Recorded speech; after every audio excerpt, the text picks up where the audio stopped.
وإنما على وصف من المحبة والتعلق بالله عز وجل والمحبة والتعلق بحبيبه صلى الله عليه وآله وسلم وما ترتب على ذلك من محبة أهل بيته وأصحابه وكمل ورثته. Bagaimana tidak, dan majelis ini terlaksana semata-mata kita berkumpul bukan karena dunia, bukan karena lambang-lambang keduniawian apapun, akan tetapi semata-mata karena kecintaan kita kepada para pewaris Rasulullah Sallallahu Alaihi Wasallam, para khalifahnya Allah di muka bumi ini, yakni para awliya wassalihin tersebut. ولو لم يكن في هذا الجمع إلا صاحب قلب واحد صح له صفو الإقبال وإخلاص الوجهة لكفى بأن يقبل المجلس بحضوره. Seandainya di majelis ini tidak ada daripada orang-orang mulia tersebut, melainkan andaikan cuma ada satu orang yang memiliki hati yang murni, yang suci, yang menghadap dan mendekat dan tulus kepada Allah Ta'ala, niscaya itu cukup untuk Allah Ta'ala menerima semua yang hadir di majelis ini berkat satu hati.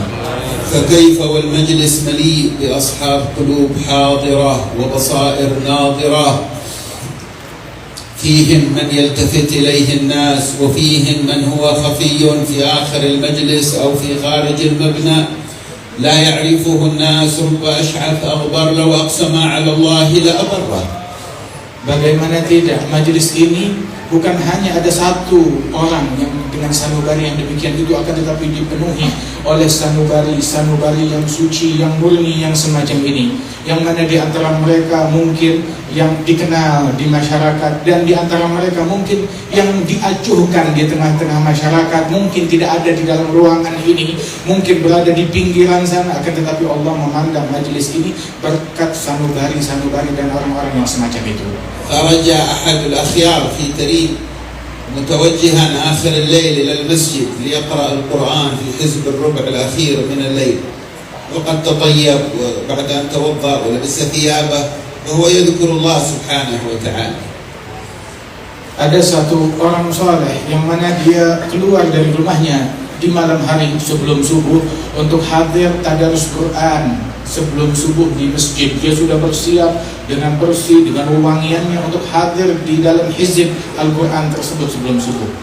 فالتفت فوجد أحد الذين يجمعون القاذورات من تحت البيوت قبل هذه المراحيض التي فيها المواسير. كان هناك من يجمع قاذورات أوساخ الناس من تحت البيوت ويذهب بها إلى جهة المزارع يستفيدون منها للمزارع. فوجد رجلا يحمل زنبيلا، هذا الزنبيل مليء بالقاذورات، فلما نظر إليه وهو يمشي قال في قلبه الحمد لله الذي عافاني المبتلى فضلني على كثير من خلقه تفضيلا. هذا وقت التجلي آخر الليل ووقت العبادة والذكر وهو مضطر يحمل الأوساخ على كتفه. Maka dia melihat saat orang itu akan pergi ke masjid, di tengah jalan dia melihat sebelum subuh orang yang kerjaannya membersihkan, memungut kotoran-kotoran manusia dari WC, begitu. Maka dia kumpulkan kotoran-kotoran tersebut untuk dibawa ke sebuah tempat di penampungan untuk dijadikan pupuk. Maka orang soleh itu melihat orang yang memikul kotoran itu dengan karung, maka dia berkata, alhamdulillah yang menyelamatkan aku dari musibah ini. Kesian orang ini terpaksa demi mencari uang hingga dia harus bekerja mencari kotoran, dan lebih parahnya lagi kehilangan kemuliaan waktu akhir malam yang harusnya untuk ibadat, akan tetapi dia dengan kotorannya tersebut. فنظر إليه هذا الفقير المسكين قال له يا حبيب أصلح قلبك أنا قد أصلحت قلبي وانتهى الأمر. Maka itu orang yang membawa kotoran itu tiba-tiba menoleh kepada orang soleh yang mau ke masjid itu, bilang, ya Habib, bersihkan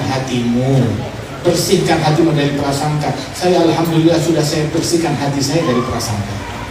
وكان سمع أحدهم مقولة أنه كان يمر أمام سدة شباب بوابة مدينة شباب كل يوم 40 من الأولياء. فقال 40 هذا كثير ما يكاد. Ada suatu ucapan dari para salaf terdahulu di kota Shibam, gerbang kota Shibam setiap hari dilalui 40 orang wali yang lewat melalui pintu gerbang kota Shibam. Maka satu orang Dia berpikir dalam hatinya, mana mungkin, mustahil 40 orang wali, satu aja susah kita ketemu.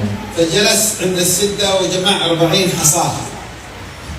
Maka dia pun duduk di gerbang kota Shibah dan dia kumpulkan itu ada batu, 40 batu, jadi untuk alat hitung.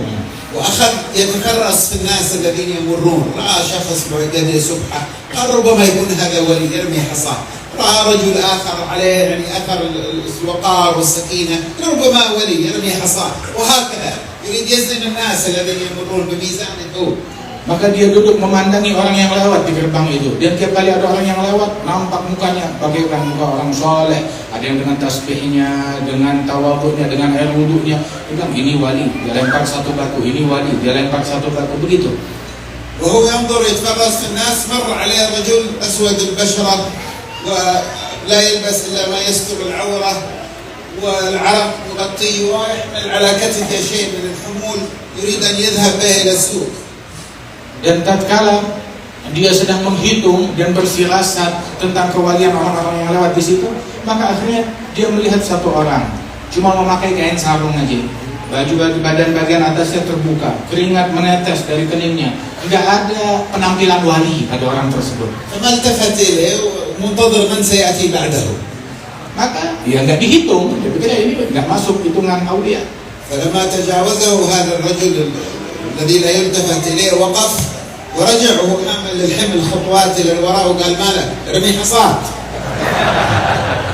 Saat orang yang kelihatan lusuh itu berasa diacuhkan, maka dia menoleh kepada orang soleh yang sedang duduk di gerbang itu menghitung. Dan kenapa saya nggak dimasukkan dalam hitungan kamu? Masukkan saya dalam hitungan tersebut. قال لا رميت الحصيات كلها واستغفر الله من أن أقيم نفسي ميزانا على خلق الله.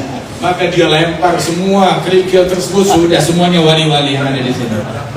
ما المقصود من هذه القصص؟ Apa pesan yang terkandung dalam kisah ini? أن التجلي الذي تسمعون الحديث عنه هو أمر بين رب وقلب.